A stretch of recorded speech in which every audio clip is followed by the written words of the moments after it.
And our first speaker for the afternoon would be Jerzy Biernacki. So let me introduce Jerzy a bit.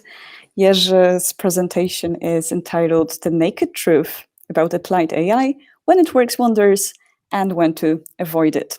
So maybe we'll learn that, AI is not always useful, I would say. But let's see.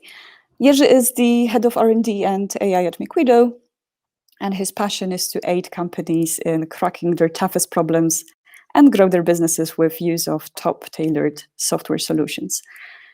So Jerzy, the floor is yours. Have fun. Thanks. If you need anything on the way, just let me know. Then we'll have a quick QA session and the next speaker. Thank you. Okay, sure. Thank you very much, Anya, for introducing me. So hi, everyone. I'm Jerzy, and I'm head of R&D and AI, as Anya introduced me.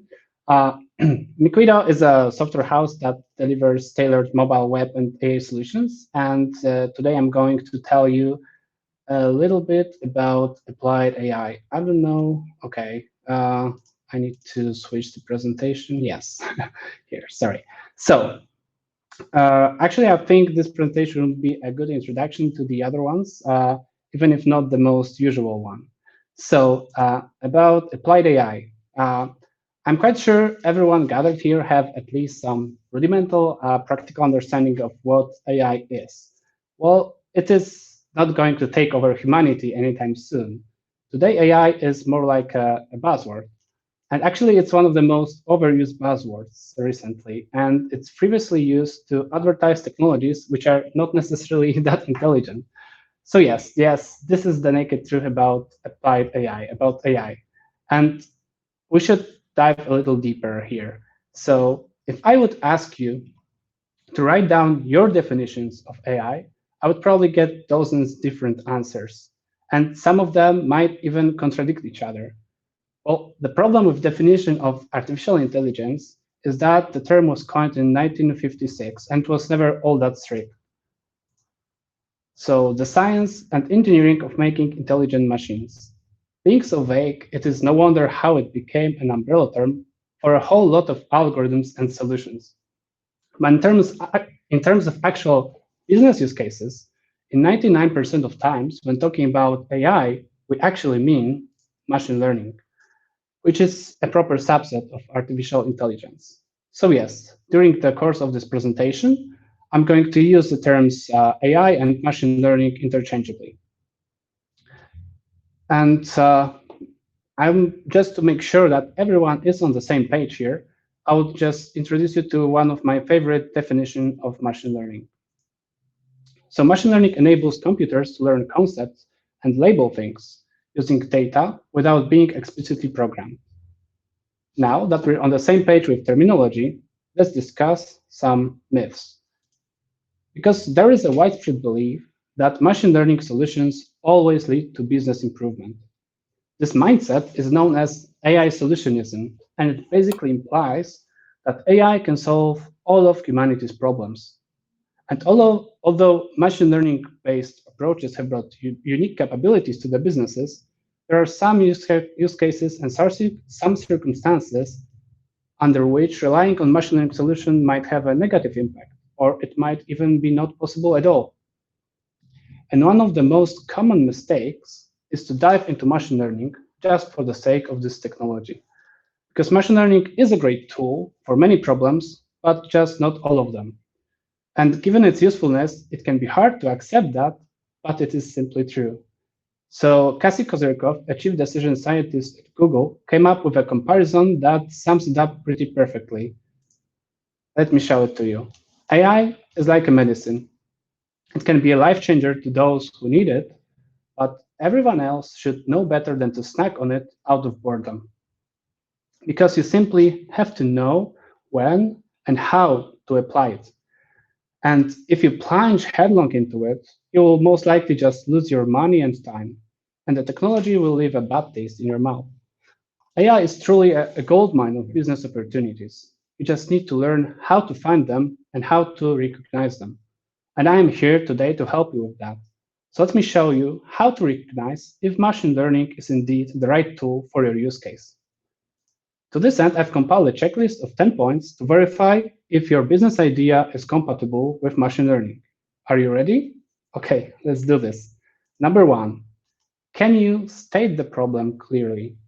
The very first step should always be to form a really clear vision of what you want to accomplish. What problem would you like to solve? Or which repetitive tasks you would like to automate? And will there be someone to benefit from it? If you have the answers to these questions, it's time to think on whether it is really worth it. Can you really make money on it? Because you shouldn't be misled by the vision of machine learning, turning your data into gold. You need to think in terms of return of investment. And above everything else, you should avoid the trap and focus on problems, not tools, no matter how sci-fi they sound. On the other hand, the opportunities sometimes come the other way around. Let's say that you have a large data set and a strong feeling that there must be some business opportunities in using it, but you don't exactly know what they might be. In this case, don't start with machine learning because you're not ready for it. Start with data mining, because the ultimate goal of data mining or analytics is to generate inspiration for the decision maker. Once you have your idea stated, you can come back to machine learning. And while data mining is a great idea for every project dealing with data, machine learning is only suitable for some use cases. And I will help you recognize these use cases in the next points. So, number two, can you solve the problem without AI? Oh, what a strange question to ask at this webinar, right? Well, it is time to face the truth. If you can solve the problem without AI, so much the better. I find it quite common that simple tasks that require simple decision-making rules are converted into very complex problems, like identify crowded locations or very active users in your applications, or popular products in e-commerce. These tasks do not require machine learning. These tasks require having access to the data, cleaning data, grouping, and often need some pretty visualization, but they don't need machine learning yet. The need for something more complex comes when you're interested in actually predicting something, in predicting, for example, what location will be crowded at 5 p.m., which users are more likely to leave your application soon, or which products they might like, so you know what to recommend them.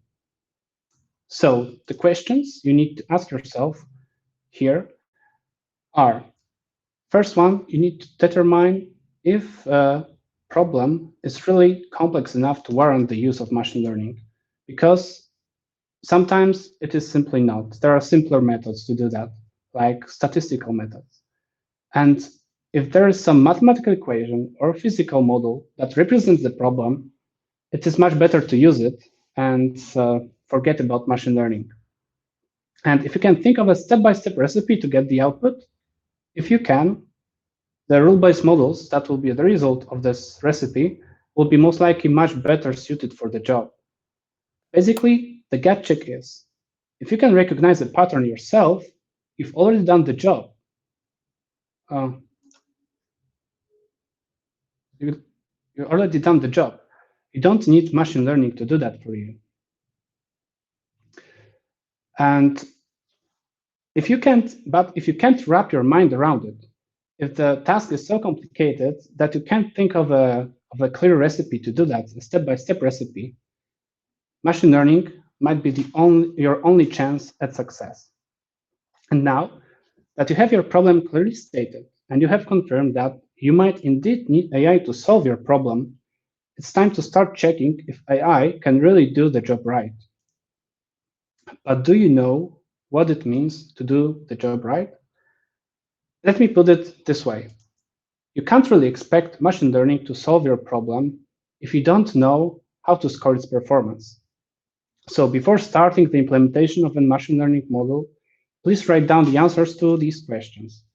So how do you evaluate if the task is done correctly?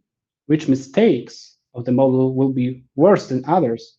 And how would you evaluate a set of, let's say, 1,000 results if some of them are incorrect? Because all of these are business decisions. that need to be made by a business leader prior to the implementation of the machine learning model. And the right way to score it depends on what's right for your business. You're the decision maker. You need to make these decisions. Let me give you some example from our experience. We've once built a machine learning model for credit scoring that is now working in 7 Asian banks. So I would ask you, what do you think is the ultimate goal of credit scoring? Should it be to minimize the risk of defaults or unpaid loans? Well, no, not really. Because if you would ask machine learning model to do just that, so minimize the risk of defaults, it would do the thing. So it would minimize the risk by not giving anyone any loan. Minimizing the risk or the amount of defaults is not the same as maximizing profits. And profits are what you really hear, right? So it's more profitable to take a measured risk and some credit and for some credits and even allow for certain mistakes of the model if the profits are greater than potential losses. It's up to you as a decision maker to define the correct function to score the performance of your model, because you're the person who should intimately know how your business works. And you should be careful. You should be careful not to aim too high with the required accuracy, because testing against excessively high bar might make you just miss out on profitable opportunities. Because one of the popular misconceptions about AI is that it must be always more accurate than human to be of any use. And even though it is true in some cases, there are many in which it is not. To illustrate this, let me give you another example from my experience. Once, we built a system for automated document analysis and classification to one of over 60,000 classes. So that was not a trivial task, right?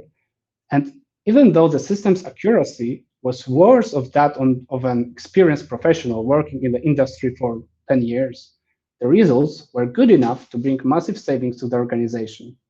Why? Because it allowed for automation of the most mundane part of the job of their experts. And that smoothly brings us to number 4.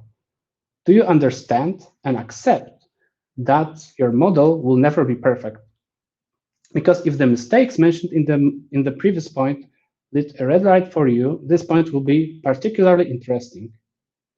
Because you need to understand once again that even the best machine learning solution will never be perfect, will never be flawless. There will be always some mistakes there. So can you live with occasional mistakes of the model? And have you thought of the consequences of these mistakes and what they mean from the ethics standpoint, like how they would influence people's lives? A simple example of an application that cannot allow for error might be enough for reading the amount of an invoice and paying it automatically.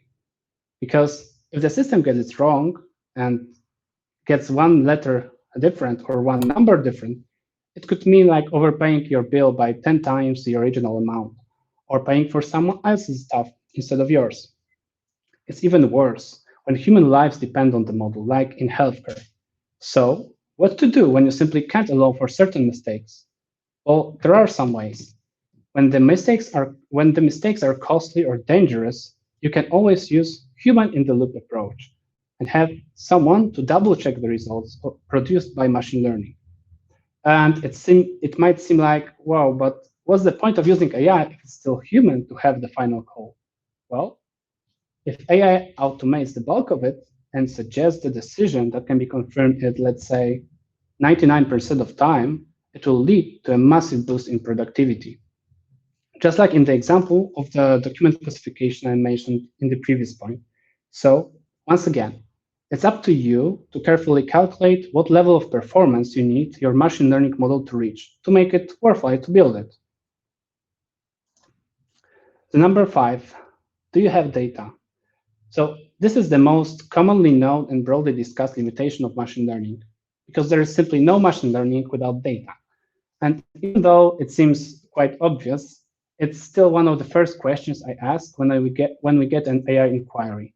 And believe me, only in the last couple of months, I've had dozens of cases when I had to throw cold water on project ideas just because their originators didn't have any data to build them. So the key questions here are, do potentially useful inputs exist? So can you think of any data set that can be used to build the model? It can come either from inside or outside of your organization. And can you get access to it? So get it, build it, or buy it.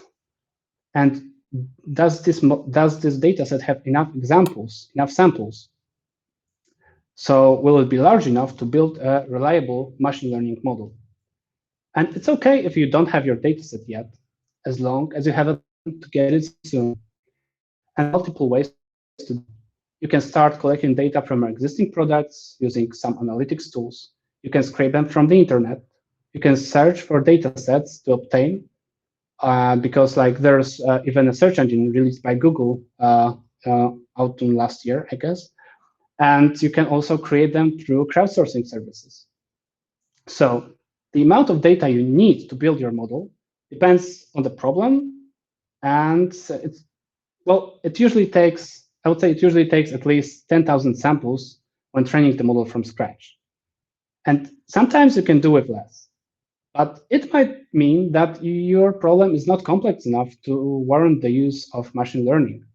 And machine learning might not be the best solution after all, because for simpler problems, statistical methods might prove to be more adequate. And even if you find that you don't have enough samples, there are just some techniques to cope with that. For example, transfer learning. Transfer learning allows you to build your models not from scratch, but on the already trained model from a connected domain. So you can also apply some data augmentation techniques, which are designed to make more samples out of the existing ones. For example, you might use some random notations or resizing of the images to generate more image inputs. We've actually used both of these techniques in our projects. For example, in the planter app, where we had to build our data set to train an image recognition module that identified species of potted plants. And this stage is really when you might require to consult with a data scientist or with someone with well-trained intuition, because you need to evaluate if your model idea is right in terms of required assets, taking into account what is available both inside and outside of your organization. But that's not everything regarding data, because even having loads of data is not enough if your data is not relevant to your problem. So the question is, do you have relevant data? If you feed the model poorly with data that is not relevant, it will only give you poor results. So unless there was some well-thought data collection plan in place when the dataset was created, you might quickly run into problems of not being able to use your data to build a performing machine learning module. That is why I always personally recommend to start with a data collection plan. But here, the questions are your data points significant? So whether the question here is whether whether the information you have in your data set is significant enough to be used as input to the model. The term significant here means the discriminative power of data points, as well as their independence in defining the targeted desired outcome. And machine learning looks for patterns, and if there are none to be found or they are just too weak, the model won't be able to give you meaningful results. Next question is data clean enough? Because often you have to combine a few data sets to train the model, and each can store the same information in a different way. And on top of that, any data set can contain some errors or noise, especially if it is based on user input or scraping techniques. So you have to get rid of all these inconsistencies to be able to use the data. The next question is it relevant to your target population? So do your samples reflect what your system will be actually dealing with when used in production? I mean, speaking from experience, if you're building a recognition system that is supposed to work in a mobile app, you better train the model on photos taken on mobile phones in the environment it will be used in. And the last question is it free of bias? A biased dataset does not accurately represent the model's use case. usually when certain elements of the dataset are more heavily weighted or overrepresented. Data bias results in skewed outcomes, usually unfair for some group. And bias is a really hot topic in AI right now. You probably have heard about one of the most famous failures of AI programs when Amazon tried to streamline its hiring process by developing AI to filter down the CVs of potential applicants. They were so proud of it at first. Well, up until the point somebody realized it was biased against women. They discovered that the algorithm was rejecting some CVs not for the lack of skill, but just due to certain traits more associated with women, like netball in the hobbies section or phrases like women's chess club. And that's when they realized that their model, based on hiring data from the past 10 years, found a pattern that was reflecting the fact that the tech industry is, yeah, you guessed it, is dominated by men. But this failure could be avoided if they had carefully mined the data before pushing on with machine learning. In fact, there are companies that successfully develop AI solutions, AI recruitment tools like Microsoft or LinkedIn. So remember here, to learn from examples, machine learning needs good examples to learn from. But we're not done with data yet. Number 7 is, will you be able to access new data to update the model? Because having an initial accurate model might suffice to obtain reliable predictions over a short period of time, but over longer periods of time, the performance will be negatively affected by some factors like events, seasons, changes in demographic or geographic information about your users. And COVID-19 is an excellent example here, because it pretty much rendered a massive amount of datasets obsolete because people's behavior changed drastically from day to day. So, if there are any factors that influence the target population over time, the model needs to be constantly retrained. And that might prove to be a problem if you hadn't planned for it in advance, and your model is only trained on historical data. So please remember to include in your strategy to plan for model maintenance and dataset updates. Okay, number 8 is all about the ground truth. Because unless you're after unsupervised learning, you need to have the dataset labeled. And some datasets will inherently contain some labels.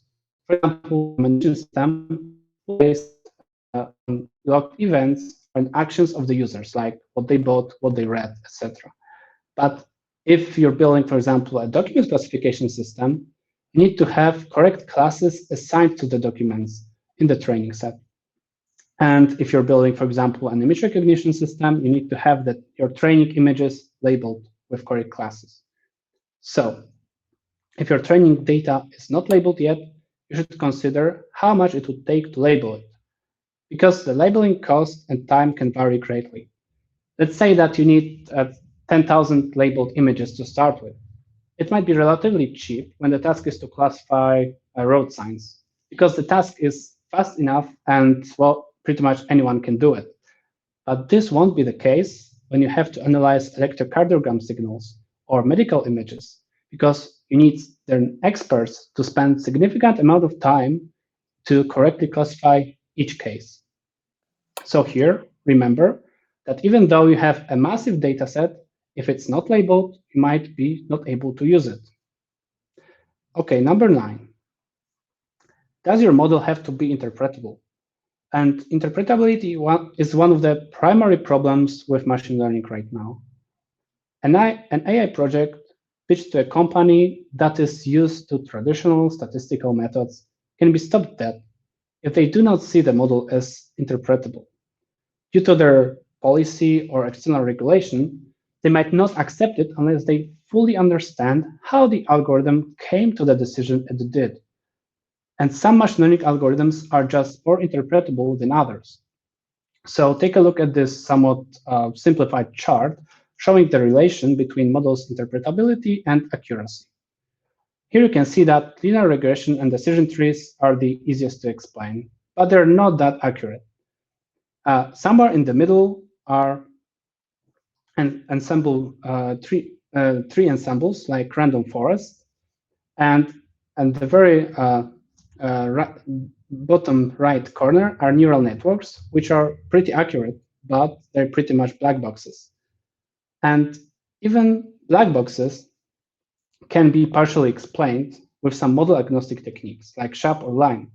Still, choosing the algorithm is often a trade-off between interpretability and accuracy.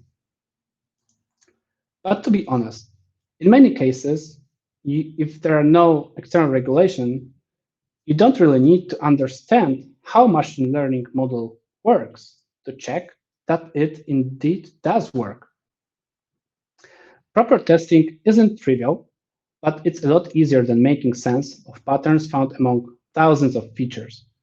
And proper experiments are actually how the science works in many disciplines, including medicine. You probably heard about paracetamol, right? It's the world's most popular and commonly used painkiller. But do you know how it works? Well, don't worry, neither do I. And you might be quite surprised to learn that neither does science. We trust it and they trust it, not because they know how it works, but because they rigorously checked that it indeed does work and it is safe. And the same approach can be applied to machine learning. So, if you can't interpret the model, test it, but test it rigorously. And here comes the final checkpoint. Do you have enough resources to pull this off? Because machine learning projects are not particularly cheap to implement and are simply not good for one-offs. So now it's time for you to evaluate whether you have enough resources to deploy them and maintain the machine learning solution. You can try these questions as the clues. So what's the cost of obtaining and updating the dataset? And you also have to understand that processing large datasets requires a lot of processing power. So do you have machines powerful enough to handle it in the required time? If you are willing to use cloud services, this is less of an issue because you can easily scale them up when needed. Still, if you have to consider the costs of training and retraining your model. And depending on the amount of data and complexity of your model, it can take anywhere from a few bucks to a few million of US dollars. So again, cloud solutions here are usually the safest and most cost-efficient option to start with. So are the expected benefits higher than the estimated costs? You have to calculate it and calculate it carefully. And if you do it, you should be fine. I also strongly recommend the following thought experiment, especially when you're building a project for internal purposes. So imagine a situation when you have successfully deployed your machine learning solution to production. And now ask yourself, are you happy with all the resources you had to put into reaching this point? Because that is your answer. And that was the final check. So here you have it, the list of 10 checkpoints to verify if machine learning is indeed the good fit for your business case. So, all clear? If everything's fine, don't waste any more time, because it's time to launch it and reach for the stars. Let's wrap it up then. There are two potential approaches to including new technologies in business. The first one is to create a custom strategy for solving the problem. The second one is to search for a problem where you can employ a promising technology. And judging by the eagerness of many companies to employ machine learning in every possible use case, the latter is unfortunately still quite common. This mindset leads to unrealistic expectations and likely failures. AI is indeed the future, and it will allow us to build groundbreaking solutions, but it's just not for every use case. So it's a little bit like flying a helicopter. It surely sounds like fun, and helicopters can get you where no other ways of transportation can, but they are just no tool for everyday usage, at least for now. So when you decide to employ state-of-the-art technologies, my recommendation is that you consult an expert, in this case a data scientist, before diving into it. Or if you don't have one at hand, you can always consult a company that cut their teeth on it. This way, you will not only get a better understanding of the technology and its capabilities, but you will also be assisted in finding the best possible solutions for your use cases. And that's really all I have for you today. Thank you very much for your attention. I think it's a QA time. We still have a few minutes, so please feel free to ask me anything, but preferably on the topic though. Thanks. Thank you, Jerzy. I hope, guys, you can see me and hear me properly. So we've had a lot of questions, and I tried to put them down on a list. So Jerzy, prepare yourself. However, I first want to say that thanks for the checklist. It's really cool. And one of the participants mentioned and asked actually if you can share it on some sort of a flowchart or Yeah, something sure. else. So think about it. Maybe that's possible. Yeah. And okay, so let's go, guys. Jerzy, I also wrote these questions for you in the document we're sharing, so you can have a look at it. So Shalin started with a question. What does Miquido do in the logistics sector? What things related to AI, if anything? In logistics, I think we don't have any project related to AI in logistics. We had some projects when it comes to mobile applications, but not AI, not yet. Okay, Shalin. Shalin, sorry. But in the future, you can follow up with us. Maybe you would have some examples for that. Okay, the second question comes from John, and John's question is: you have provided Jerzy plenty of when to avoid tips, but can you maybe provide more of when it works wonders? So some examples Sure. of when AI works, actually. Sure. So AI works wonders when it's basically hard to formulate a step-by-step instructions. So I've already mentioned some examples like credit scoring or image classification or document classification. So for example, in credit scoring, the machine learning can replace these hard to maintain scorecards and provide accurate evaluation of the application or generate pre-approved loans for your clients. In image classification, most photos are really hard to classify using these old rule-based approaches. It's much easier to train the classifier using a bunch of examples. The same goes for document classification, when you can only do so much using some keywords, right? For example, face detection.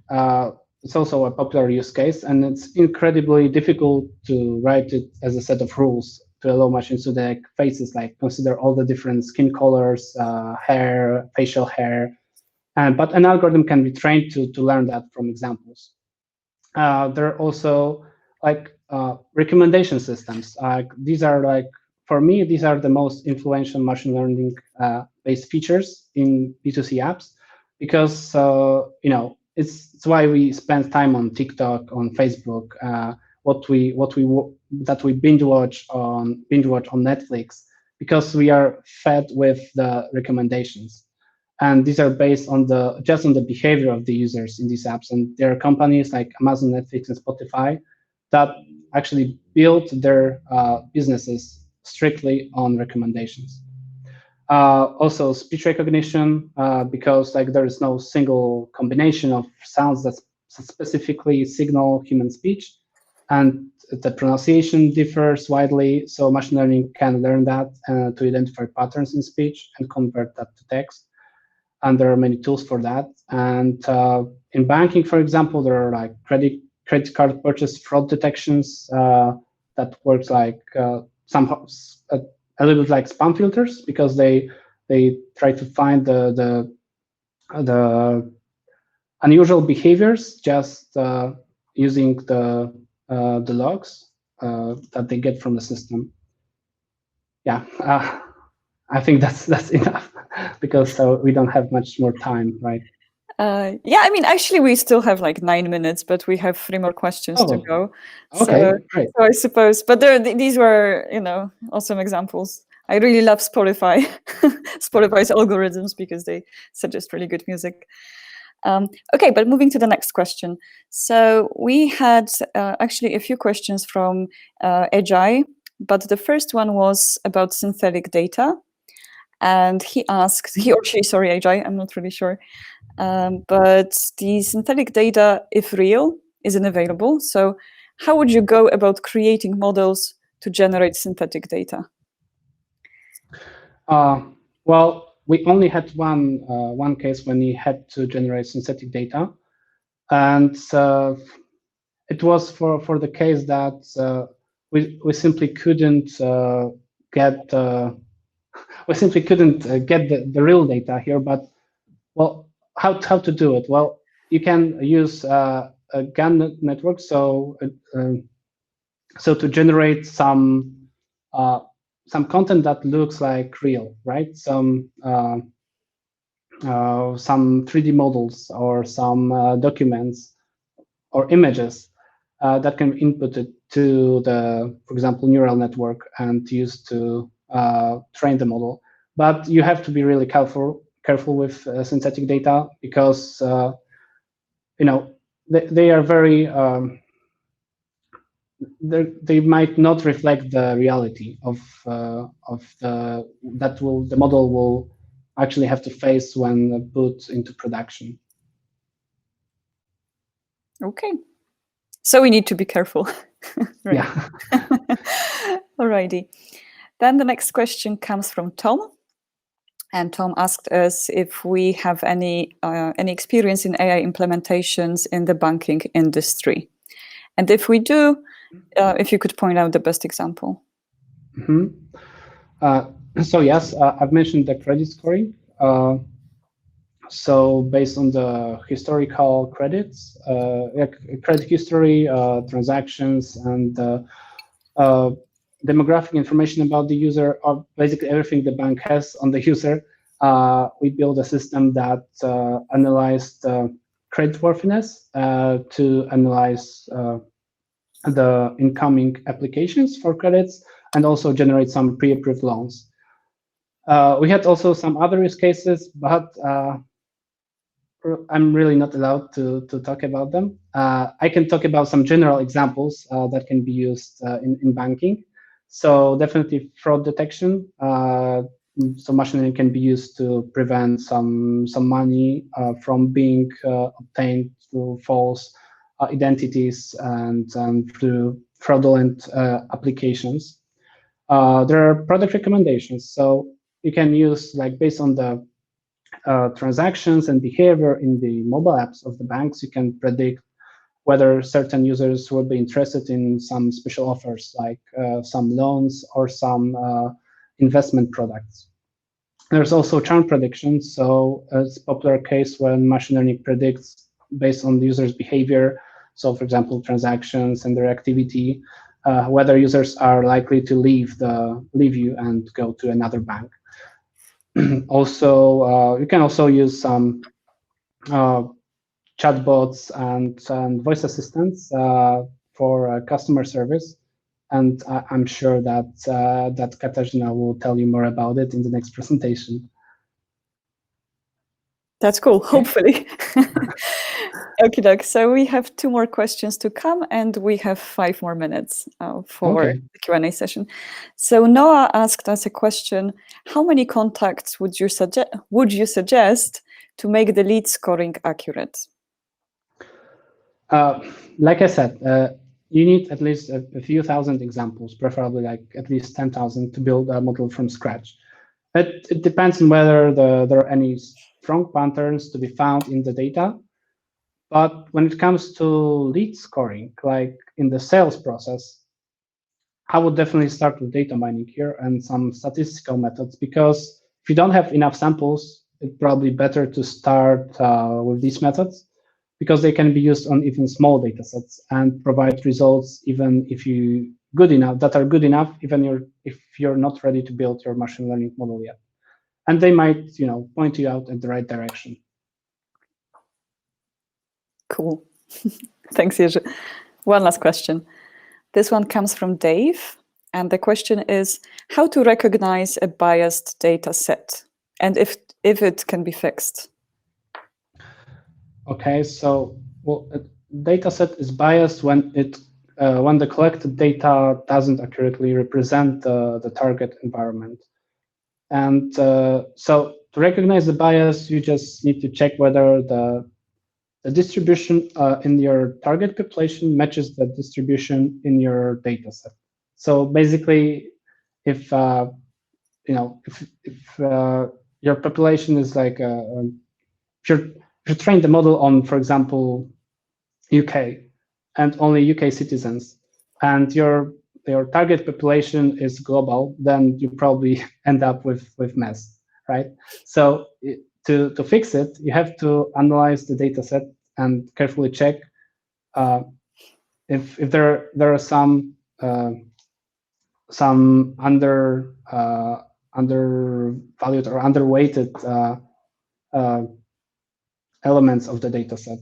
And if you, for example, have like more information about one group, for example, there's a popular problem in the image data sets because especially containing faces, because they usually contain more faces of white men than, for example, black women, and that's why the results of the models trained on these data sets are different and probably unfair for different groups. So you have to check if you can select a subset on which you could build a model that is like create a subset that is both large enough and representative enough to mitigate this sample bias. Yeah. Okie doke. We're going actually quite smoothly because we have 2 more minutes left. So I would just use this time to tell you guys, because we've had a couple of questions about sharing presentations. So unfortunately, we cannot really share the very presentations because of the intellectual property rights. But if you ask the speakers, hopefully some of them would share it with you. And we, as Miquido, we would send you an email at the end that would contain the recordings from presentations. So if you are registered for the webinar, you'll get it at the end. And yeah, thank you, Jerzy. So that's all for you. I hope you stay with us till the end. Thanks for all the questions. So if you have any more, you can always contact me on LinkedIn, and I will try to provide the answers. And maybe I'll share the presentation also, or maybe write some article based on it, because I think that it might be a good thing to publish somehow. Yeah, thanks. Sounds really cool. So thank you, Jerzy.